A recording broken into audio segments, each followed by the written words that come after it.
Hello नमस्कार दोस्तों, हमारे YouTube प्लेटफॉर्म पर आप सभी का स्वागत है। जैसा कि आज थंबनेल देखकर ही आप समझ रहे होंगे कि हम बात करने वाले हैं बिहार पुलिस कांस्टेबल एग्जाम 2025 के बारे में, जिसका कि एग्जाम डेट आ चुका है और एडमिट कार्ड जिसका 16 तारीख को है, उसका एडमिट कार्ड भी जारी कर दिया गया है। तो हम आज बात करेंगे आज की क्लास में बिहार स्पेशल बिहार के जीके जीएस के बारे में। आप बिहार को कितना जानते हैं, उससे जुड़े हुए कुछ सवाल हैं। एग्जाम नजदीक आ चुका है, तो तैयारी का जो बेहतरीन तरीका है कि आपने जो भी नोट्स बनाया है उस नोट्स को रिवीजन करिए और ज्यादा से ज्यादा MCQ question, objective type question करने का प्रयास करिए। ज्यादा इधर उधर नहीं करना है। जो भी आप नोट्स बनाए हैं उस नोट्स का रिवीजन आप करना शुरू कर दीजिए। रिवीजन करिए और ज्यादा से ज्यादा ऑफलाइन प्रैक्टिस सेट का अभ्यास करिए, है ना। ये आपके एग्जाम में बहुत ही कारगर साबित होगा। तो आइए आज का सेशन स्टार्ट करते हैं। और इस सेशन को स्टार्ट करने से पहले जो हम आपके लिए आज एक मोटिवेशन लाए हैं कि पछताने के लिए पूरी उम्र पड़ी है, सवार लो इस पल को, यही जिंदगी बदलने की घड़ी है। तो जो भी ये समय चल रहा है, इस समय को क्या करना है, संवार लेना है। तो यह जिंदगी बदलने में आपकी क्या होगी, बहुत ही कारगर घड़ी होगी, है ना। तो आज का यही मोटिवेशन था और क्लास स्टार्ट करते हैं। सबसे पहले हम बिहार का आपको मैप दिखाना चाहेंगे, मानचित्र, और मानचित्र के माध्यम से बहुत सारी चीजें आपके सामने आएंगी। जैसे हम मानचित्र कोई भी देखते हैं तो उसमें दिशा का ज्ञान होना आपके पास बहुत जरूरी है। आपसे पूछा भी जा सकता है। मान लीजिए कि आइए हम देखते हैं कैसे मानचित्र देखते हैं। अगर हम जो मानचित्र देखते हैं तो उत्तर दिशा किधर होती है, ऊपर की तरफ होती है। वहीं दक्षिण दिशा की बात करें तो दक्षिण की जो दिशा होती है नीचे की तरफ होती है। अब आए क्या होता है, पूरब होता है, और ये क्या हो गया, पश्चिम दिशा होगी। तो अगर पूछा जाए आपसे कि बिहार के उत्तर में कौन सी सीमा साझा करती है, बिहार जो है उत्तर में किसके साथ सीमा साझा करती है, तो उत्तर में नेपाल के साथ बिहार सीमा साझा करता है। वहीं दक्षिण में झारखंड के साथ और पूरब में पश्चिम बंगाल। ठीक है, पूरब में किसके साथ, पश्चिम बंगाल। और वहीं पश्चिम में बात की जाए तो उत्तर प्रदेश। तो आपसे पूछा जा सकता है कि बिहार किसके किसके साथ सीमा साझा करता है, तो बिहार 3 राज्यों और एक देश के साथ सीमा करता है। कौन से वो 3 राज्य हैं, तो उत्तर प्रदेश, झारखंड और पश्चिम बंगाल। और कौन सा इकलौता देश है जिसके साथ बिहार सीमा साझा करता है, तो वो आपका क्या है, नेपाल है। तो इस चीज को आपको क्या करना है, ध्यान रखना है। आइए आगे बढ़ते हैं, है ना। सेशन आज का स्टार्ट करते हैं। पहला क्वेश्चन आपके स्क्रीन पर आ रहा है।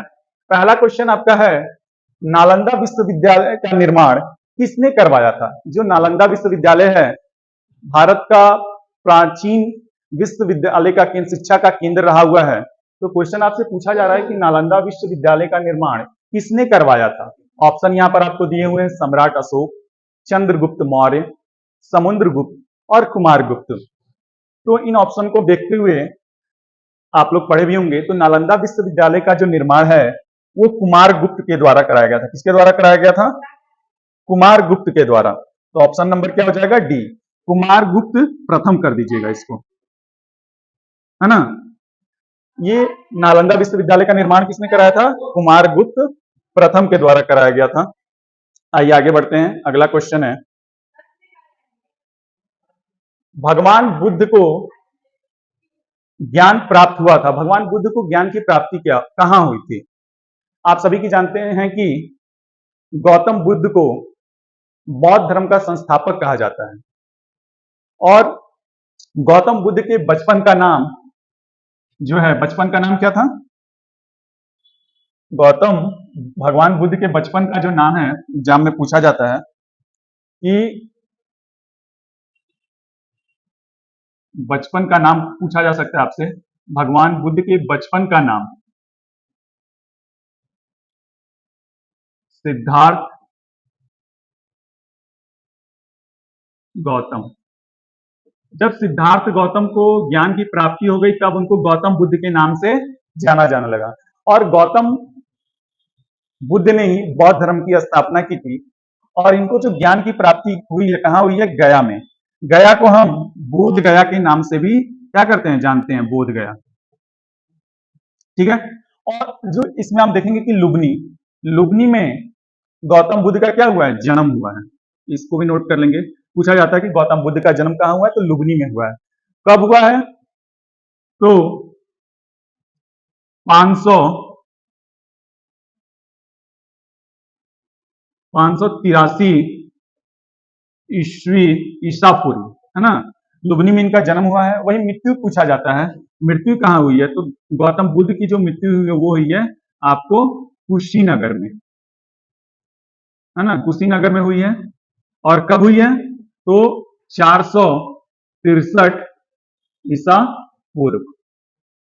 तो इस सवाल से आप देख सकते हैं कुछ आपको सवाल रिवीजन हो चुके होंगे। बढ़ते हैं अगले क्वेश्चन पर। अगला प्रश्न है हमारा,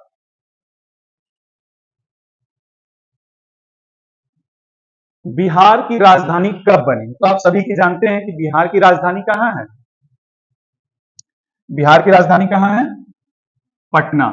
तो पटना जो है बिहार की राजधानी कब बनी। ऑप्शन है 1912, 1935, 1947, 1950। तो जो पटना है बिहार की राजधानी बनी है 1912 में, जब बंगाल से बिहार और उड़ीसा को अलग कर दिया गया, तब जाकर 1912 में पटना को बिहार और उड़ीसा की राजधानी बनाई गई। और 1935 में उड़ीसा को बिहार से अलग कर दिया गया। इस चीज को ध्यान रखिएगा, ठीक है। तो उड़ीसा बिहार से कब अलग हुआ है, 1935 में, है ना। उसके पहले जो पटना जो है, पटना का प्राचीन नाम क्या है, तो पाटलिपुत्र। इसको भी याद रखना है आपको। आते हैं अगले प्रश्न पर। अगला प्रश्न है हमारा, किस वंश का शासन मगध पर सबसे पहले हुआ था। आपको वंश का नाम बताना है जिसका मगध साम्राज्य पर सबसे पहले क्या हुआ था, शासन हुआ था, ठीक है। तो ऑप्शन आपके सामने है, मौर्य, गुप्त, हर्यक और शुंग। तो इसमें हम बात करते हैं तो मगध साम्राज्य पर सबसे पहले जो शासन हुआ था वो हुआ था किसका, हर्यक वंश का। तो यहाँ पर जो कुछ वंश दिए गए हैं इनके हम संस्थापक के नाम भी देख लेते हैं। मौर्य वंश का जो संस्थापक है कौन है, चंद्रगुप्त मौर्य, ठीक है। मौर्य वंश का संस्थापक कौन है, चंद्रगुप्त मौर्य। आप नोट भी करते हुए चलेगा। और आपसे पूछा जाएगा कि गुप्त वंश का संस्थापक कौन है, तो श्रीगुप्त। कौन है, श्रीगुप्त। वही हर्यक वंश का संस्थापक आपसे पूछा जाए तो बिंबिसार। हर्यक वंश का संस्थापक कौन है, बिंबिसार। और शुंग वंश का संस्थापक कौन है, तो पुष्य मित्र शुंग। तो इस चीज को आप नोट कर लीजिएगा, आपसे पूछा जा सकता है एग्जाम में, है ना, कि शुंग वंश का संस्थापक कौन है, तो पुष्य मित्र शुंग। और हर्यक वंश का संस्थापक कौन है, तो बिंबिसार। गुप्त वंश का संस्थापक कौन है, तो श्रीगुप्त। और मौर्य वंश का संस्थापक कौन है, तो चंद्रगुप्त मौर्य। आइए बढ़ते हैं अगले सवाल पर। जो भी सवाल है बिहार स्पेशल हैं और बिहार की किसी भी प्रतियोगिता परीक्षाओं में इन प्रश्नों को पूछे जाने की क्या रहती है, संभावना रहती है। अगला सवाल देखिए, बहुत ही महत्वपूर्ण है, मोस्ट इंपॉर्टेंट है। बिहार के लगभग सभी एग्जामों में इस प्रश्न की आने की संभावना रहती है, 100% नहीं, लेकिन मान के चलिए लगभग संभावना 90% तो संभव है। महात्मा गांधी ने भारत में अपना पहला सत्याग्रह कहां से शुरू किया था। महात्मा गांधी का भारत में पहला जो सत्याग्रह है कहां से शुरू हुआ था। ऑप्शन है चंपारण, मुजफ्फरपुर, पटना, दरभंगा। तो महात्मा गांधी ने भारत में जो पहला अपना सत्याग्रह शुरू किया था वो बिहार में ही शुरू किया था, है ना। कहां से, चंपारण से। अगर सन की बात की जाए तो किस सन में, तो 1917। पूछा जाता है कि चंपारण सत्याग्रह कब हुआ था, तो ये कब हुआ था आपको, चंपारण सत्याग्रह कब हुआ था, 1917 में। अब बात करते हैं, गांधी जी दक्षिण अफ्रीका से 1915 में लौट कर आए और 1916 में लखनऊ में कांग्रेस का सम्मेलन हो रहा था, जहां पर बिहार के राजकुमार शुक्ल, कौन, राजकुमार शुक्ल के द्वारा गांधी जी को बिहार के चंपारण में आने का न्योता दिया गया। और चंपारण की ये चंपारण सत्याग्रह हुआ क्यों? तो इस सत्याग्रह के होने का कारण था तीन कठिया प्रणाली। कौन सी प्रणाली पूछा जाता है? तीन कठिया प्रणाली।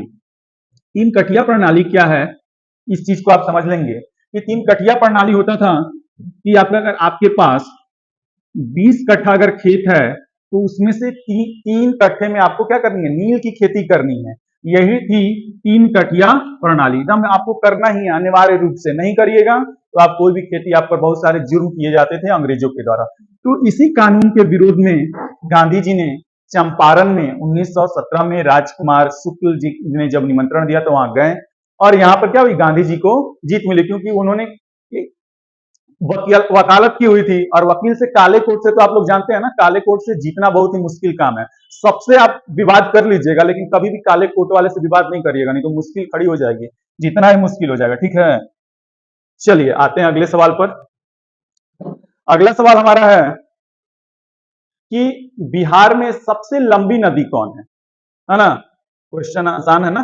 इसका जवाब आप लोग जल्दी से कमेंट बॉक्स में दे भी सकते हैं बिना देरी किए हुए कि बिहार में सबसे लंबी नदी कौन सी है। तो ऑप्शन है आपके पास गंडक, कोसी, गंगा, सोन। तो बिहार में या भारत में ही बात की जाए तो भारत की और बिहार की सबसे लंबी नदी जो है वो कौन सी है? गंगा है। भारत में गंगा की कुल लंबाई, भारत में गंगा नदी की, गंगा की कुल लंबाई पूछा जाता है, कभी कभी एग्जाम में पूछा जा सकता है कि भारत में गंगा की कुल लंबाई कितनी है। तो 2525 किलोमीटर। तो हम आसानी से याद हो जाएगा, भूलिएगा नहीं, 2525 क्या? गंगा की कुल लंबाई भारत में। वही अगर बिहार में बात की जाए, बिहार में गंगा की कुल लंबाई तो क्या है? 445 किलोमीटर। बिहार की सबसे लंबी नदी है और भारत की भी सबसे लंबी नदी है और इसको भारत की सबसे पवित्र नदी कहा जाता है। और गंगा नदी को राष्ट्रीय नदी भी घोषित कर दिया गया है। गंगा का आप लोग सब लोग उद्गम स्थल तो जानते ही हैं, कहाँ है? हिमालय के गंगोत्री में। और गंगा नदी जो है शुरू में गंगा के नाम से नहीं जानी जाती है, जब गंगा नदी हिमालय के गंगोत्री से निकलती है तब उस नदी का नाम रहता है क्या? भागीरथी। भागीरथी जब आती है देवप्रयाग में तो अलकनंदा, अलकनंदा के साथ मिलकर भागीरथी और अलकनंदा जब मिलती है तब क्या बनती है? गंगा नदी बनती है। गंगा नदी कहां बनती, कहां मिलती है ये दोनों? देवप्रयाग में। याद कर लेना है, पूछा जाता है क्वेश्चन कि गंगा नदी का जो संगम है, जो मेल है, वो कहां होता है? तो देवप्रयाग में होता है। किन किन नदियों के मिलने से? तो भागीरथी और अलकनंदा। क्वेश्चन महत्वपूर्ण है किसी भी एग्जाम के दृष्टिकोण से। आते हैं, बढ़ते हैं अगले प्रश्न पर। अगला प्रश्न आपके सामने आ रहा है, इंतजार खत्म हो रहा है, एकदम आ गया ये आपका सवाल। बिहार का कौन सा जिला धान का कटोरा कहलाता है ना? आप लोग तो जो है जानते होंगे कि भारत में धान का कटोरा किस राज्य को कहा जाता है।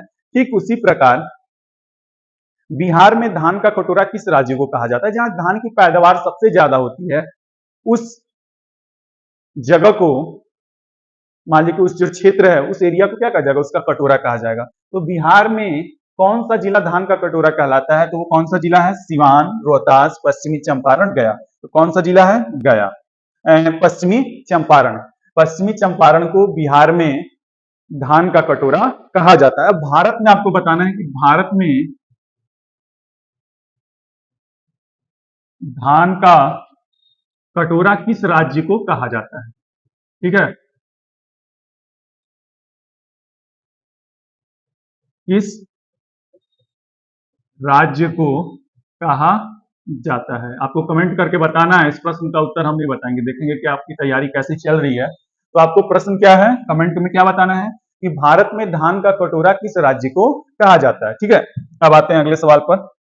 अब देखिए अगला सवाल हमारा आ रहा है कि बिहार का सबसे बड़ा जिला क्षेत्रफल की दृष्टि से, तो ऑप्शन क्या क्या है? पटना, पश्चिमी चंपारण, गया, मधुबनी। तो बिहार का सबसे बड़ा जो जिला है क्षेत्रफल की दृष्टि से वो कौन सा है? पश्चिमी चंपारण।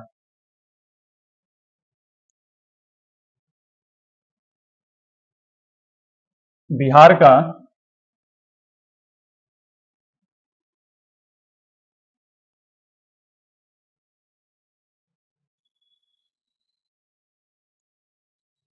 बिहार का सबसे बड़ा जिला क्षेत्रफल की दृष्टि से क्या कौन सा है? पटना, पश्चिमी चंपारण, गया, मधुबनी। तो कौन सा है? पश्चिमी चंपारण। क्षेत्रफल की दृष्टि से वही बात की जाए कि क्षेत्रफल की दृष्टि से बिहार का सबसे छोटा जिला, छोटा जिला क्षेत्रफल में शिवहर, नोट कर लीजिए, है ना। ये तो हो गया क्षेत्रफल में। वही हम जनसंख्या में भी बात कर सकते हैं। जब क्षेत्रफल आ गया है तो जनसंख्या पर भी चर्चा कर लिया जाए। तो जनसंख्या में सबसे बड़ा जिला, सबसे बड़ा जिला कौन सा है? पटना, है ना। वही जनसंख्या में सबसे छोटा जिला कौन सा है? जहां की जनसंख्या क्या है? सबसे कम है, तो वो हो जाएगा आपको शेखपुरा। इसको नोट कर लीजिएगा आप लोग एक बार, या स्क्रीनशॉट ले लीजिए। चलिए आते हैं अगले सवाल पर। अगला सवाल हमारा है कि बिहार किस प्रकार के जलवायु क्षेत्र में आता है? अब बिहार की जो जलवायु है, कैसी जलवायु है, उसके बारे में आपसे पूछा जा सकता है ना। तो देख सकते हैं आप स्क्रीन पर सवाल को। अब यहाँ पर ऑप्शन में क्या क्या दिया है? उष्ण कटिबंधनीय मानसूनी जलवायु, शीतोष्ण, अर्ध शुक्ल, हिमालय। तो जो बिहार की जलवायु है, कैसी जलवायु है? उष्ण कटिबंधीय जलवायु है। तो आइए क्वेश्चन को आप करते हैं थोड़ा जल्दी में ही। मान लीजिए कि ऑब्जेक्टिव बेस है, आपको भी रिवीजन करना है, तो समय को देखते हुए, है ना। कम कम समय में क्वेश्चन का रिवीजन, आप लोग नोट्स बनाए होंगे तो बार बार हम आपसे यही कहेंगे कि नोट्स का आप रिवीजन करते रहिए। बिहार के किस जिले में वाल्मीकि राष्ट्रीय उद्यान स्थित है? ऑप्शन क्या है आपका? गया, पश्चिमी चंपारण, भागलपुर, दरभंगा। तो इसमें जो है वाल्मीकि राष्ट्रीय उद्यान जो है बिहार के पश्चिमी चंपारण जिले में स्थित है, और ये बिहार का पहला राष्ट्रीय उद्यान है ना। वाल्मीकि राष्ट्रीय उद्यान बिहार का पहला राष्ट्रीय उद्यान, ठीक है। इस चीज को ध्यान रखिएगा। ये भी पूछा सकता है बिहार का पहला राष्ट्रीय उद्यान कौन सा है, तो आप बता सकते हैं वाल्मीकि राष्ट्रीय उद्यान। चलिए आते हैं अगले सवाल पर। अगला क्वेश्चन है हमारा कि बिहार के पहले मुख्यमंत्री कौन है?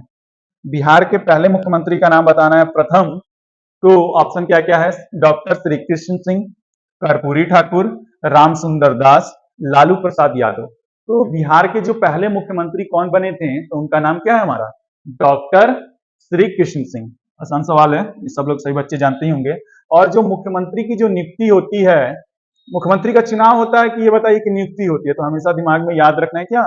मुख्यमंत्री की नियुक्ति होती है। जो भी विधानसभा के बहुमत दल का नेता होता है उसको राज्यपाल क्या कर सकता है? मुख्यमंत्री नियुक्त कर सकता है। इस चीज को एकदम ध्यान रखना है कि मुख्यमंत्री और प्रधानमंत्री का चुनाव कभी नहीं होता है।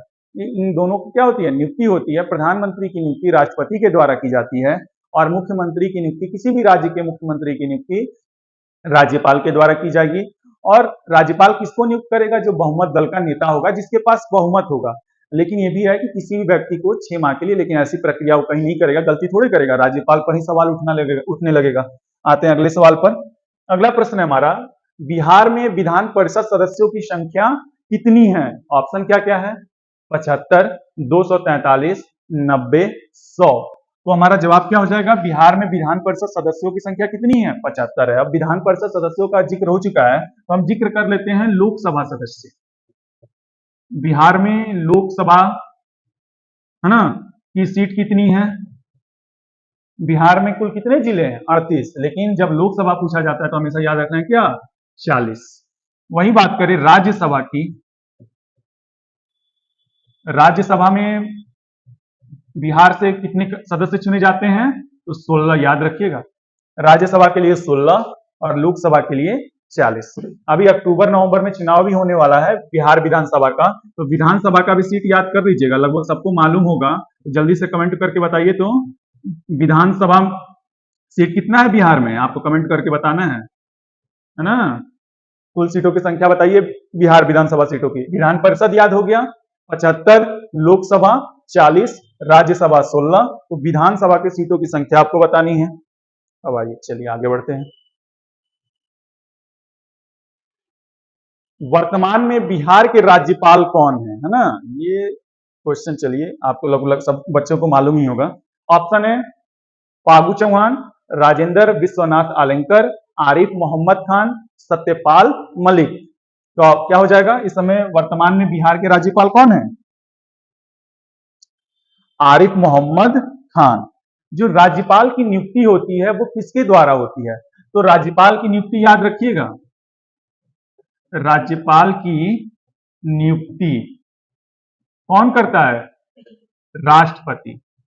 हाँ ठीक है, राष्ट्रपति के पास वो शक्ति है जो राज्यपाल को क्या कर सकता है। किसी भी राज्य में राज्यपाल की नियुक्ति राष्ट्रपति के द्वारा ही होती है और राष्ट्रपति के इच्छा अनुसार उसकी मन मर्जी के अनुसार ही किसी भी राज्य का राज्यपाल उस राज्य में राज्यपाल बना रह सकता है ना। राज्यपाल का कार्यकाल ऐसे 5 वर्ष गिना जाता है लेकिन वो राष्ट्रपति के प्रसाद पर्यंत बना रहता है। तो इस चीज को ध्यान रखना है।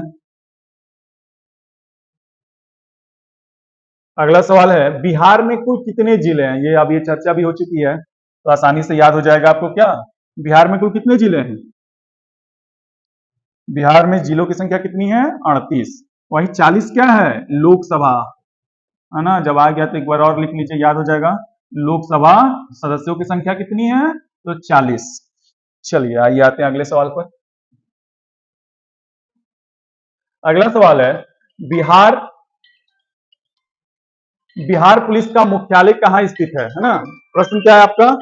बिहार पुलिस का मुख्यालय कहाँ स्थित है? तो ऑप्शन क्या है आपका? गया, पटना, मुजफ्फरपुर, भागलपुर। तो बिहार पुलिस का जो हेड क्वार्टर है कहां पर है? पटना में है। बिहार पुलिस का आप लोग एग्जाम दे रहे हैं तो ऐसे ही याद ही होगा कि जो बिहार पुलिस का हेड क्वार्टर है कहां पर है? पटना में है। अब आते हैं अगले सवाल पर। अगला सवाल हमारा आ रहा है, चलिए देखते हैं। बिहार का प्रमुख उद्योग कौन सा है? ऑप्शन क्या क्या है? लोहा एवं इस्पात, हथकरघा, कपड़ा, सूचना एवं प्रौद्योगिकी। तो इसमें सही जवाब क्या हो जाएगा हमारा? हथकरघा। हथकरघा का मतलब क्या होता है? हाथ से कपड़े की जो बुनाई की जाती है उसको हथकरघा कहा जाता है। तो बिहार का जो प्रमुख उद्योग है कौन सा है? हथकरघा है ना। हाथ से कपड़े की बुनाई की जाती है। अब आइए अगला सवाल। बिहार का पहला फूड प्रोसेसिंग पार्क कहां स्थापित किया गया है? तो ऑप्शन क्या क्या है? बिहटा, हाजीपुर, गया, समस्तीपुर। तो बिहार का पहला फूड प्रोसेसिंग पार्क जो है कहां स्थापित किया गया है? हाजीपुर में। ये होता क्या है? तो किसानों की सुविधा के लिए मान लीजिए जो भी खाद्य खाने योग्य पदार्थ हैं उनको किस तरह उनका संरक्षण किया जाए जिससे किसानों को लाभ हो, उसके लिए फूड प्रोसेसिंग पार्क की स्थापना की गई है बिहार के कहा? हाजीपुर में। चलिए इसको याद रख लेंगे, लिखते हुए भी चलेंगे, लिखने से चीजें याद हो जाएंगी, या जल्दी जल्दी देख भी लीजिएगा क्योंकि एग्जाम नजदीक है ना। अब विस्तृत में आप ज्यादा समय नहीं, ज्यादा से ज्यादा ऑब्जेक्टिव प्रश्नों को करिए। बिहार का मुख्य कृषि उत्पाद क्या है? ऑप्शन देखेंगे। ऑप्शन क्या क्या है? बिहार का पहला मुख्य कृषि उत्पाद क्या क्या है? कपास, मक्का, धान, बाजरा। तो क्या हो जाएगा? मुख्य जो कृषि उत्पाद जो है बिहार का क्या है? धान है ना। क्या है? धान है, याद रख लीजिएगा। चलिए आते हैं अगले सवाल पर। अगला सवाल ये रहा कि बिहार में मुख्यमंत्री उद्यमी योजना किसके लिए है? देखिए बहुत महत्वपूर्ण क्वेश्चन है बिहार पुलिस के दृष्टिकोण से, या बिहार के किसी भी एग्जाम में आने वाले समय में इस क्वेश्चन की पूछे जाने की बहुत ज्यादा संभावना है। मुख्यमंत्री उद्यमी योजना किसके लिए है? तो छात्रों के लिए, किसानों के लिए, बेरोजगार युवाओं के लिए, महिलाओं के लिए। तो आप इसका अगर उत्तर जानते हैं तो कमेंट करिए, नहीं तो हम बता दे रहे हैं आपको किसका हो जाएगा। बेरोजगार युवाओं के लिए मुख्यमंत्री उद्यमी योजना की शुरुआत की गई है जिससे बेरोजगार युवाओं को रोजगार की सुविधा आसानी से दिलाई जा सके। अब आते हैं अगले सवाल पर। अगला प्रश्न आ रहा है। अगला क्वेश्चन क्या है जी? आ जाओ आ जाओ जल्दी आओ। बिहार में कितने औद्योगिक विकास प्राधिकरण हैं? तो ऑप्शन क्या क्या है? 3, 5, 7, 10। तो बिहार में कुल जो औद्योगिक विकास प्राधिकरण है जिनकी संख्या क्या है? 7 है ना। तो याद कर लेना है। अगला प्रश्न है हमारा कि बिहार की राजकीय भाषा क्या है, सब लोग जानते होंगे का भाई। बिहार में बानी जा बिहार के राजकीय भाषा ना जाना जाई। तो बिहार की राजकीय भाषा कौन सी बा ओकरा बारे में हमने के पूछल गइल बा। तो पहला ऑप्शन का बा मैथिली, भोजपुरी, हिंदी, मगही। तो बिहार की राजकीय जो भाषा है वो क्या है, हिंदी है, फर्स्ट, है ना। पहला राजकीय भाषा क्या है, पहली राजकीय भाषा में हिंदी, है ना। फिर वही दूसरा किसको मिला है, दूसरा दर्जा किसको दिया गया है राजकीय भाषा में, माने राज्य की भाषा, कार्य मान लीजिए कार्यालयों में काम करने के लिए कौन सा हो जाएगा, उर्दू। वही तीसरी भी नोट कर लीजिएगा, इसी पर पूछा जा सकता है, क्या हो जाएगा, मैथिली, है ना। तो बिहार की राजकीय भाषाओं में 3 भाषाओं का क्रम याद कर लेंगे, पहली में हिंदी, दूसरा उर्दू और तीसरा मैथिली। अब आते हैं अगले प्रश्न पर। अगला क्वेश्चन हमारा, ये छठ पूजा किस नदी के किनारे प्रमुख रूप से होती है। छठ पूजा बिहार का जानते हैं क्या है, बहुत बड़ा त्योहार है, मजा आ जाता है। तो ऑप्शन क्या क्या है, गंगा नदी, कोसी, गंडक, है ना, सोन नदी। तो छठ पूजा किस नदी के किनारे प्रमुख तौर से मनाया जाता है। तो गांव सब लोग तो मान लीजिए कि एक ही नदी के पास पूरे बिहार के लोग थोड़े चले जाएंगे, तो सब लोग बहुत चीज मनाते हैं, लेकिन जो भारत में बिहार में जो जिस नदी की अगर सबसे ज्यादा चर्चा रहती है तो गंगा नदी, है ना। तो गंगा नदी के किनारे प्रमुख रूप से ये चीज रहता है। और कोसी नदी से याद रख लेंगे कि इस नदी को बिहार का क्या कहा जाता है, शोक नदी कहा जाता है, शोक नदी, ठीक है। चलिए आते हैं अगले क्वेश्चन पर। अगला प्रश्न आ गया आपका, सोनपुर मेला किस चीज के लिए प्रसिद्ध है। सोनपुर का मेला कौन कौन गया है, तो गया है कि नहीं। चलिए, हथकरघा के लिए, पशु मेला, फसल मेला, संगीत मेला। लगभग सभी बच्चों को मालूम होगा जो बिहार वाले हैं कि जो सोनपुर का मेला है पशु मेला के लिए बहुत ज्यादा प्रसिद्ध है। और इस सोनपुर जो मेला को हरिहर मेला के नाम से भी क्या किया जाता है, जहां के नाम से भी जाना जाता है, ठीक है। चलिए अगला प्रश्न, अगला प्रश्न है हमारा, बिहार का कौन सा लोक नृत्य प्रसिद्ध है, यानी फेमस है। बिहार का कौन सा डांस आपको फेमस है। ऑप्शन क्या क्या है, कथक, भारतनाट्यम, झिझिया, गरबा। तो बिहार का कौन सा नृत्य प्रसिद्ध है, तो उस नृत्य का नाम क्या है, झिझिया। कथक कहाँ का है, उत्तर प्रदेश, है ना। कथक कली केरल है, लेकिन केवल आपसे कथक पूछा जाए तो हमेशा याद रखिएगा उत्तर प्रदेश। कथकली कहाँ का है, केरल का, याद रखना। भारतनाट्यम केरल, और झझिया कहाँ का हो गया, बिहार का, याद कर लेना है। विदेशिया भी है बिहार का, जट जाटिन है, प्रसिद्ध नृत्य है। और फिर क्या है, गरबा कहाँ का है, गुजरात। डांडिया और गुजरात जब भी पूछा जाए तो कहाँ का हो जाएगा, गरबा और डांडिया कहाँ का है, गुजरात का। वही गिद्धा पूछा जाए तो पंजाब का हो जाएगा, ठीक है। चलिए चलिए अगला प्रश्न आ गया जो बहुत ही महत्वपूर्ण है, बिहार की कौन सी भाषा संविधान की 8वीं अनुसूची में सम्मिलित है, ठीक है। 8वीं अनुसूची में सम्मिलित भाषा के बारे में बताना है। तो ऑप्शन क्या क्या है, भोजपुरी, मैथिली, मगही, अंगिका।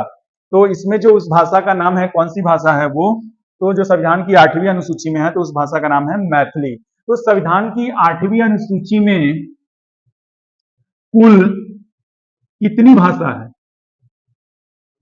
कितनी भाषा है, मालूम है आप लोग को, नहीं मालूम है, याद कर लेना एकदम। दो दो, यानी संविधान की 8वीं अनुसूची में कुल 22 भाषाओं को सम्मिलित किया गया है। पहले 8वीं अनुसूची में बस कितनी थी, 14 भाषाएं थी। धीरे धीरे ये बढ़ते हुए क्रम कितना हो गया है, 22 हो गया है, जिसमें बिहार की मैथिली भाषा को भी संविधान की 8वीं अनुसूची में सम्मिलित किया गया है। अगला प्रश्न भी देखिए आ गया, बिहार का कुल क्षेत्रफल कितना है।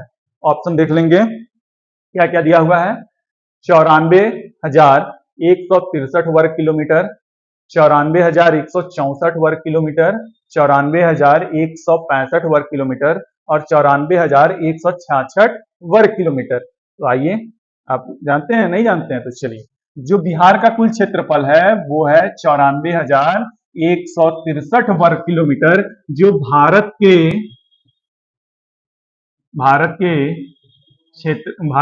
क्षेत्रफल का 2.86% है। ठीक है, और क्षेत्रफल की दृष्टि से बिहार का स्थान भारत में क्या है? 12वां। ठीक है, 12वां स्थान है क्षेत्रफल में बिहार भारत का, है ना।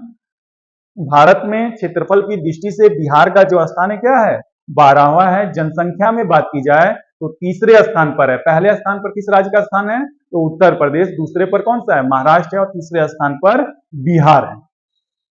चलिए आते हैं अगले सवाल पर। अगला सवाल देखिए आ गया कि बिहार दिवस कब मनाया जाता है। ये तो सभी बच्चों को जो बिहार के हैं तो बिहारी दिवस मालूम नहीं होगा।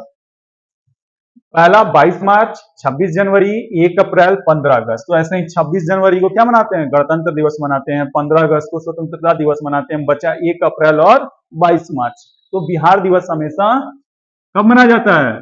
22 मार्च को। 22 मार्च के दिन बिहार दिवस मनाया जाता है। और मार्च का एक जो प्रमुख दिवस है वो कौन सा है? 20 मार्च। 20 मार्च को आपको बताना है कौन सा दिवस मनाया जाता है। कमेंट करके जल्दी बताइएगा। देखते हैं कौन कौन बच्चा जवाब दे रहा है। तो 20 मार्च को कौन सा दिवस मनाया जाता है? वही बात की जाए 22 अप्रैल की, तो 22 अप्रैल को याद कर लीजिएगा पृथ्वी दिवस, है ना। 22 अप्रैल, 22 अप्रैल कौन सा दिवस मनाया जाता है? पृथ्वी दिवस। ठीक है, जल दिवस भी बताइएगा आप लोग कमेंट करके। चलिए, याद होगा, सभी बच्चे तैयारी इस समय लगे हुए हैं जोर से। आप लोग का एग्जाम बहुत अच्छा जाएगा। कोशिश करने वालों की कभी हार नहीं होती है, हारना नहीं है। ठीक है, चलिए अगला सवाल है, बिहार की पहली महिला राज्यपाल कौन थी? बिहार में कौन पहली बार महिला राज्यपाल बनी है? तो ऑप्शन है द्रौपदी मुर्मू, रामकली देवी, रामकृष्ण रमण, और डी ऑप्शन है रमा देवी। तो बिहार में अगर बात करें हम लोग कि पहली महिला जो राज्यपाल बनी है ना, उनका नाम क्या है? रमा देवी। भारत में पहली महिला राज्यपाल कौन बनी थी? सबको मालूम होगा क्या? सरोजनी नायडू। नहीं मालूम है तो नोट कर लीजिएगा कि भारत में प्रथम महिला राज्यपाल कौन बनी थी? तो सरोजनी नायडू। चलिए अब आते हैं अगले सवाल पर। चलिए आ गया ये स्क्रीन पर अगला सवाल। बिहार के किस स्थान को सिल्क सिटी कहा जाता है ना। बिहार के किस स्थान को सिल्क सिटी कहा जाता है? तो मुजफ्फरपुर, गया, भागलपुर, सासाराम। सिल्क सिटी के नाम से किस शहर को जाना जाता है? तो वो भी बिहार में। तो क्या हो जाएगा आपका? ऑप्शन नंबर क्या? सी, भागलपुर को सिल्क सिटी के नाम से जाना जाता है। मुजफ्फरपुर क्यों प्रसिद्ध है जी? लीची। लीची के लिए ना, लीची खाए लोग ना इस बार गर्मी में, मजा आया है। लीची के लिए बहुत ज्यादा फेमस है मुजफ्फरपुर। और गया में आप लोग गौतम बुद्ध के बारे में ही पढ़े हैं। सासाराम शेषा सूरी का मकबरा है, याद रखिएगा शेषा सूरी का मकबरा कहाँ है? तो सासाराम में है। चलिए अब आते हैं अगला सवाल, और लग रहा है वो अंतिम सवाल नहीं होगा। चलिए 30 सवालों की चर्चा हम किए थे शुरू में ही, तो आइए अंतिम सवाल है कि बिहार पुलिस की स्थापना किस वर्ष हुई थी? बिहार पुलिस की स्थापना किस वर्ष हुई थी? तो ऑप्शन है 1861, 1902, 1947, 1951। तो हमारा जवाब क्या हो जाएगा? देखिए, भारत पुलिस अधिनियम लाया गया था 1861 में, है ना। भारत पुलिस अधिनियम 1861 में लागू किया गया, जिसके पश्चात जो है बिहार पुलिस की स्थापना 61 में नहीं 1862 में की गई थी। ठीक है, हेडक्वार्टर तो आप लोग को मालूम ही है। और बिहार पुलिस की स्थापना 1862 में हुई है। किस अधिनियम के द्वारा? तो भारत पुलिस अधिनियम 1861 के द्वारा। तो ये थे आज बिहार स्पेशल में बिहार से जुड़े हुए 30 महत्वपूर्ण सवाल। और ये क्वेश्चन आप लोग को कैसा लगा आप हमारे कमेंट बॉक्स में जरूर बताइएगा। वीडियो अच्छा लगे तो ज्यादा से ज्यादा शेयर करिएगा और आप हमारे चैनल पर पहली बार आए हैं तो हमारे चैनल को जरूर सब्सक्राइब कर लीजिएगा। मिलते हैं अगले वीडियो में, तब तक के लिए जय हिंद, जय भारत।